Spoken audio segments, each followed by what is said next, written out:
कांग्रेस की रणनीति में फंस गए कृष्णपाल गुर्जर। जी हां, फरीदाबाद में बदल गया सियासी समीकरण। इस वक्त की खास रिपोर्ट है, ध्यान से इस वीडियो को शुरू से अंत तक देखिएगा। चैनल को जरूर सब्सक्राइब कीजिएगा। हरियाणा में गुरुग्राम के बाद सबसे ज्यादा वोटर्स वाली फरीदाबाद लोकसभा सीट पर इस बार मुकाबला काफी टफ नजर आ रहा है। यहां बीजेपी ने तीसरी बार कृष्णपाल गुर्जर को टिकट दी है।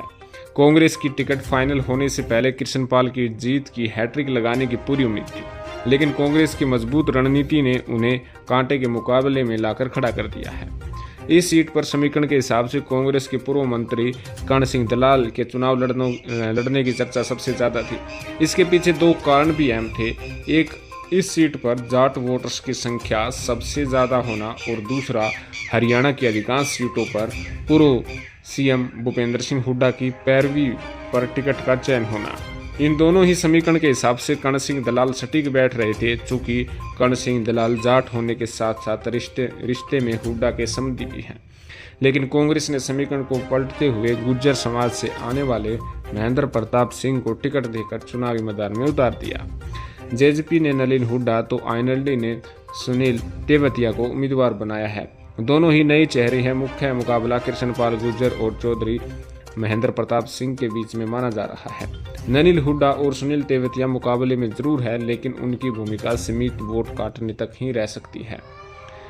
और महंगाई, बेरोजगारी और धारा 370 और राम मंदिर जैसे मुद्दे जरूर है, लेकिन यहाँ भी बीजेपी कैंडिडेट से ज्यादा प्रधानमंत्री नरेंद्र मोदी के नाम की चर्चा है। बीजेपी प्रत्याशी कृष्णपाल गुर्जर का मजबूत पक्ष ये है कि पिछली बार उन्होंने देश भर में तीसरी सबसे बड़ी जीत दर्ज की थी। 6 लाख से ज्यादा वोटों से जीत इस पर मिली थी। कहीं ना कहीं इनके पास यही मजबूत वोट बैंक है, और शहरी क्षेत्र में बीजेपी की पकड़ जरूर दिख रही है। लेकिन वोटर्स की संख्या के हिसाब से यहाँ पर गुर्जर वोटर्स भी अच्छे हैं और जाट वोटर्स भी अच्छे हैं। कहीं ना कहीं यहाँ पर अब कांटे की टक्कर देखने को मिल रही है। आपको बता दें कि गुर्जर समाज से दोनों प्रमुख चेहरे मैदान में होने के कारण गुर्जर वोट बंटने की पूरी संभावना बन रही है। 2014-2019 के मुकाबले इस बार उम्मीद कुछ अलग है। इन दोनों ही चुनाव में भी कांग्रेस ने गुर्जर बिरादरी से अवतार सिंह बढ़ाना को चुनावी मैदान में उतारा था, लेकिन उनके मुकाबले इस बार कांग्रेस कैंडिडेट महेंद्र सिंह प्रताप की अच्छी पकड़ कांटे की टक्कर की तरफ इशारा कर दिया है। वही ग्राउंड पर चर्चा है कि सबसे ज्यादा इस बात की है कि कृष्णपाल ने अपने कुछ चुनिंदा लोगों के ही काम किए, साथ ही उनके जरिए अंकुश संपत्ति अर्जित की। पहले टर्म के मुकाबले दूसरी बार जीतने पर कृष्णपाल की पब्लिक से कनेक्टिविटी भी बहुत कम रह गई है। जातीय समीकरण की बात करते हैं। रोचक बात यह है कि दिल्ली और यूपी के साथ लगती इस सीट पर 2019 के चुनाव में कृष्णपाल गुर्जर को हर सीट पर बढ़त मिली थी, लेकिन इस बार स्थिति अलग है। कांग्रेस के कैंडिडेट महेंद्र प्रताप सिंह उन्हीं की गुर्जर बिरादरी से ताल्लुक रखते हैं। कृष्णपाल के बराबर महेंद्र प्रताप की गुर्जरों में अच्छी पकड़ है।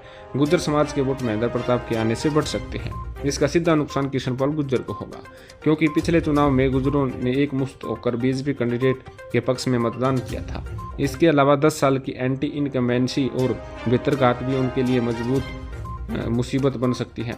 कृष्णपाल की मजबूती ये भी है कि वे 2 बार अच्छे वोटों के साथ सांसद चुने हैं। इलाके में काफ़ी काम भी कराया। गुर्जर के अलावा जाट और अन्य बिरादरियों में भी इनकी पकड़ है। कांग्रेस प्रत्याशी की सबसे बड़ी कमजोरी ही यही है कि उनकी फरीदाबाद जिले में तो पहचान है, लेकिन कभी लोकसभा चुनाव न लड़ने की वजह से पलवल एरिया में पकड़ कमजोर है। 10,20,000 वोट वाले जाट, एससी और मुस्लिम इस चुनाव में निर्णायक भूमिका में रहने वाले हैं। इनका झुकाव जिस तरफ होगा, पलड़ा उसका ही भारी होगा। मैदान से कई दिन पहले एक तरह से दोनों प्रत्याशियों के बीच में 60-40 की लड़ाई नजर आ रही है। खासकर पलवल बेल्ट में इस बार बीजेपी के लिए काफ़ी चुनौती रहने वाली है। इसके अलावा फरीदाबाद के ग्रामीण क्षेत्र में भी अपने पुराने प्रभाव की वजह से कांग्रेस प्रत्याशी महेंद्र सिंह प्रताप चुनावी फिजा को बदलने की दिशा में लग रहे हैं। कहीं ना कहीं कांटे का मुकाबला है, और फरीदाबाद में कहीं ना कहीं कांग्रेस पार्टी ने कामयाबी हासिल जो की है, उससे लग रहा है कि यहाँ पर कांग्रेस भी अब मजबूती के साथ अपनी जीत का दावा ठोकती हुई नजर आ रही है। तो आपका इस विषय में कुछ कहना है तो कमेंट अवश्य कीजिएगा। चैनल को जरूर सब्सक्राइब कीजिएगा। धन्यवाद। जय हिंद।